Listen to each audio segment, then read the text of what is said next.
Ayan, ito sila mama. Nag-aabang kami ng bus. Ohayo gozaimasu. Ano ba?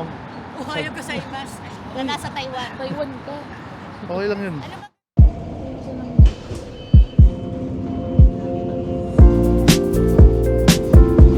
Morning.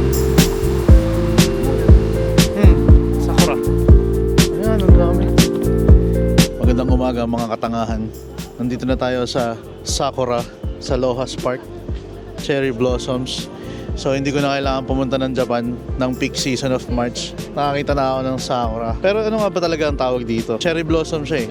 Hindi ko alam kung same sila ng species nung nasa Japan. Most likely magkaiba, pero either way, pink pa din siya. So masaya na ako. Ito mga to, masaya na rin eh. Yung manay ko.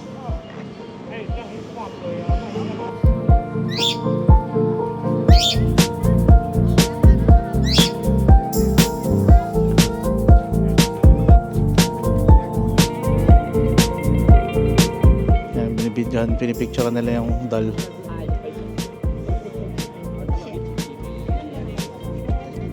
Ayos yung mga ganang trip eh. Dito maganda yung spot oh. Mas maganda pala dito eh. Ayun, ang dahing Sakura tree. Gaganda ng mga lente nila oh. Tingnan mo. Mas maganda pa yung mga lente kaysa sa Sakura tree. Siguro mas maganda yung pag full bloom na.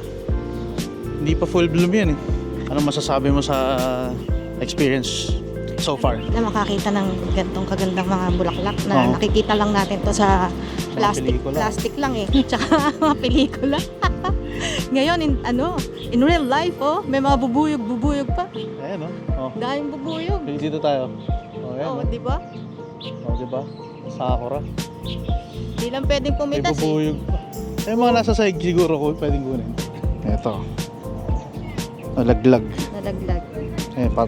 Kaya ka man na baka sabihin pinitas mo.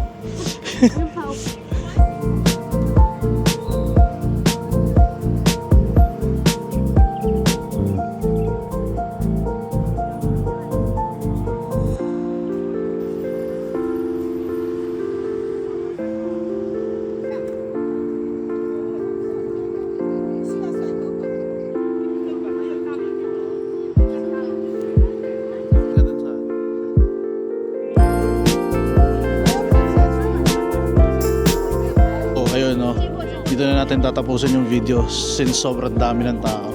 Tingnan nyo na lang gaano kaganda yung mga Sakura dito sa paligid. Yeah, so kawaii. Okay na to. Sana na-enjoy nyo yung paglalakad dito sa Lohas Park. Yeah, di na pupunta ang Japan ng peak season. Okay na to. Bye!